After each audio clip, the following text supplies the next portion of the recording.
Outra coisa também muito importante que a gente precisa falar é sobre a dengue no Brasil.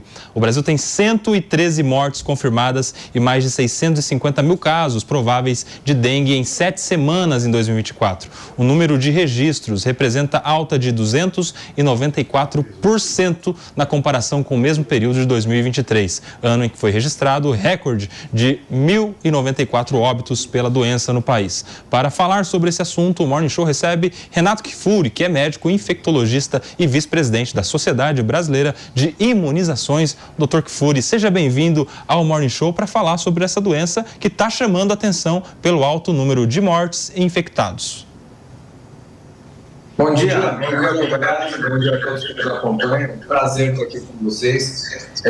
Sem dúvida, a dengue tem sido um problema para nós todos aqui em termos de saúde pública e sem dúvida, depois da Covid-19, talvez seja a maior emergência.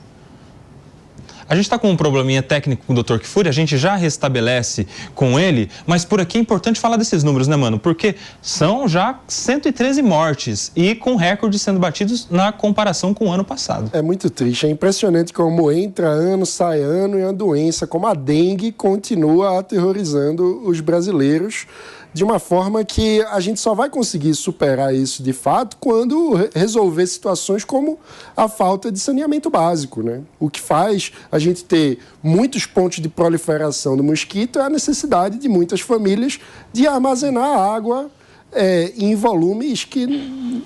A cara do PP tá reclamando que eu tô falando de saneamento básico é importante.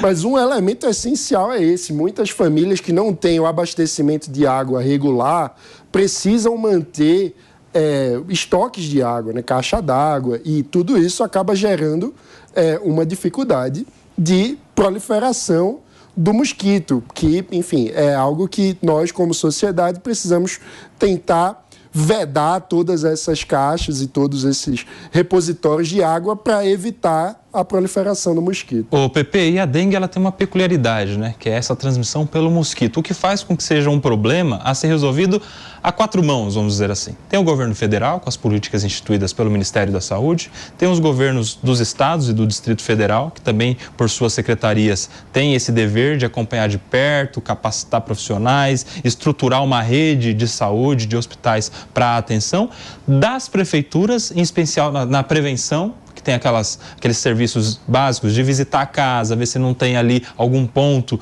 de contaminação, de foco dos mosquitos da dengue, e também do próprio cidadão, né? Que é de fazer o básico, a lição de casa, dar uma olhadinha no quintal, ver se não tem nada de errado por ali, né, Pepe?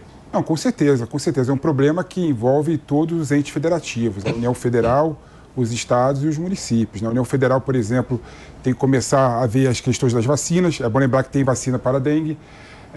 Os estados e os municípios têm que ter política focalizada para resolver o problema da dengue. É bom lembrar que a dengue, mano, eu concordo com você, né? Falta de saneamento básico é um dos problemas da dengue. Não é isso. Mas a dengue é uma doença democrática. Pega todo mundo.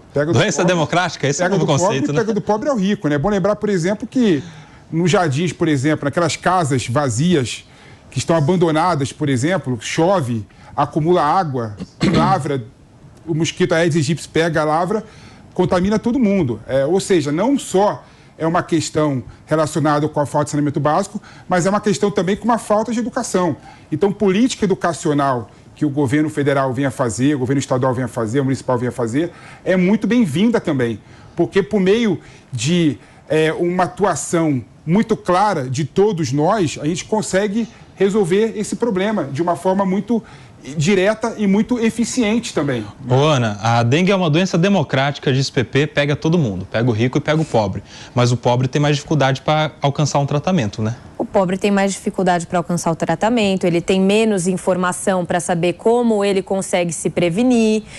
Eu estou com o Mano na questão do saneamento, mas eu acho que é extremamente importante que haja informação, porque a gente teve alguns anos atrás, a gente via uma série de campanhas do governo explicando como fazer para se prevenir do mosquito da dengue, tinha aquele monte de pneu que a gente via nas campanhas. A dengue está aumentando e eu não tenho visto isso.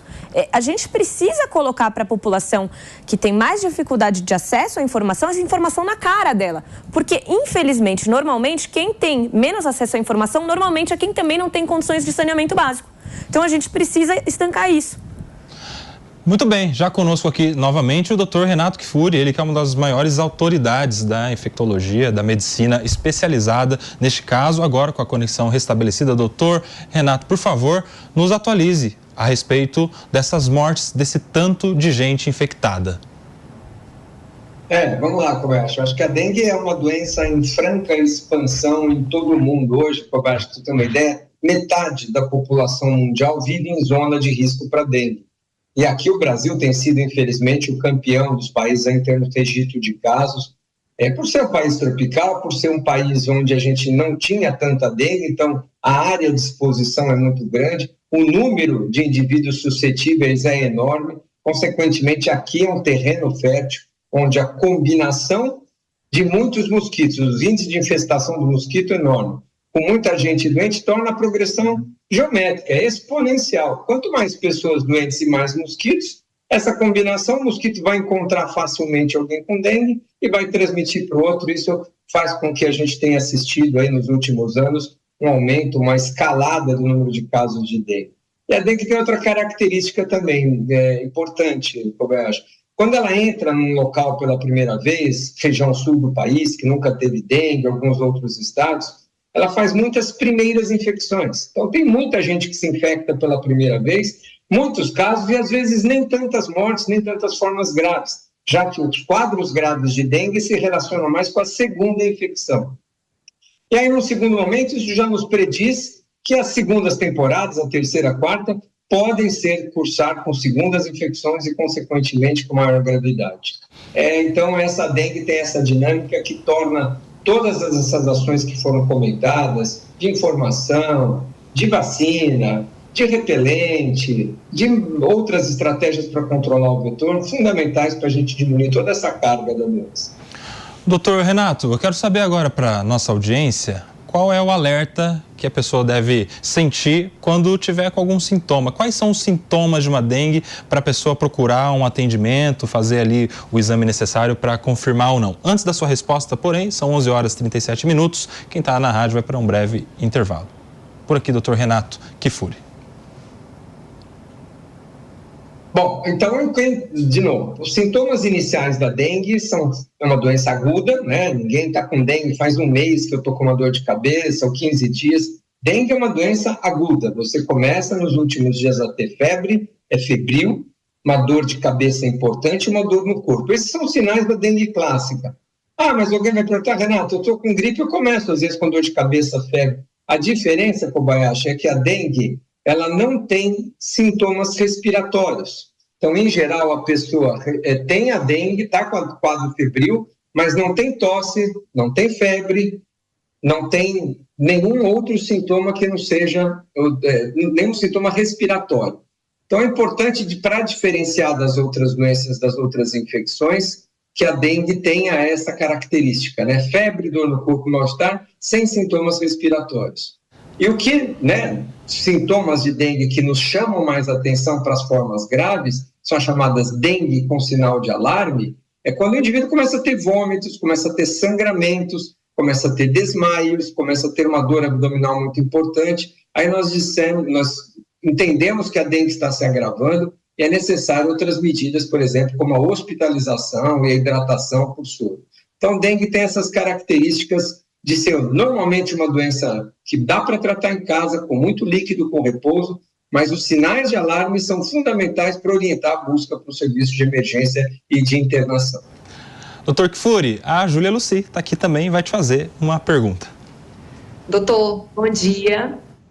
A gente viu uma discussão sobre a disponibilização da vacina para dengue, né? A gente tem uma vacina que está sendo desenvolvida pelo Butantan já faz alguns anos, se eu não me engano, a partir de 2009 começou esse desenvolvimento, mas também há uma vacina já produzida por um laboratório japonês que é recomendado pelo OMS. Até julho do ano passado, o Brasil não havia passado pelas etapas necessárias para incorporar um medicamento no SUS. Então, eu queria saber qual é a vacina que está disponível hoje para o brasileiro no SUS. Olha, infelizmente, bom dia, prazer falar com você, João. Infelizmente, a quantidade de doses que o Brasil conseguiu adquirir em função do número limitado de produção do laboratório é muito pequena, é insuficiente. Esse ano serão 6 milhões, o ano que vem 8 milhões, no total, nos próximos 5 anos, serão somente 50 milhões de doses. Eu digo somente porque, como são 2 doses para cada brasileiro, nós vamos vacinar em 5 anos 25 milhões de brasileiros. Ou seja, 15% da população brasileira vai ter acesso à vacinação nos próximos 5 anos, o que é muito pouco para controlar a doença. Claro que quem for vacinado vai ficar protegido. A vacina é extremamente segura, extremamente eficaz, mais de 80% de eficácia, porém ela é insuficiente para controlar a doença. Nós não podemos vender essa ilusão de que a vacina está resolvendo a dengue no país. Não vai resolver no curto prazo. E aí, ótima notícia que nós vamos ter mais um produtor em breve, provavelmente em 2025, tudo caminha bem com a finalização dos estudos da vacina do Butantan, para a gente agregar mais doses a esse número de vacinados aqui no país. Do mesmo jeito que eu estava comentando que quanto mais gente com dengue e mais mosquito, a gente prolifera rapidamente a doença, quanto mais gente vacinada, quanto menos gente com dengue, menor a chance do mosquito encontrar alguém e transmitir para outro. Então, a queda, a inversão no sentido dessa equação também funciona. Então, diminuir o número de doentes, aumentar o número de vacinados, é uma estratégia, sim, muito boa, mas, infelizmente, ela é muito lenta. Enquanto isso, nós vamos ter que reduzir os mosquitos. Não há outra estratégia para o país que não seja, no curto prazo, reduzir o número de criadores de mosquito e orientar toda a população a como fazer isso. Tá aí, são 11 horas e 41 minutos, nós estamos voltando do intervalo da rádio, estávamos escutando aqui o Renato Kfouri nos atualizando sobre detalhes deste alto índice de confirmação de mortes e infectados, alguns cuidados que todos nós devemos ter em relação à dengue. Doutor Renato Kfouri, muito obrigado, seja sempre bem-vindo ao Morning Show. Eu que agradeço, deixo o último recado aqui para todos. Controlar o mosquito não é tão difícil na nossa casa. A Fiocruz lançou recentemente uma cartilha que chama 10 minutos por semana contra a dengue. Gaste 10 minutos toda semana na sua casa procurando focos. Passa uma semana, revisita esses lugares, faz um mutirão da família. Assim, acho que todo mundo trabalha em conjunto, claro, com o poder público, que precisa olhar os prédios públicos, que precisa ver as praças abandonadas, que precisa ver os lixões, os esgotos a céu aberto, cada um fazendo a sua parte. Obrigado mais uma vez, Ecoberto, pela oportunidade. Um abraço, doutor Renato Kfouri, tá aí.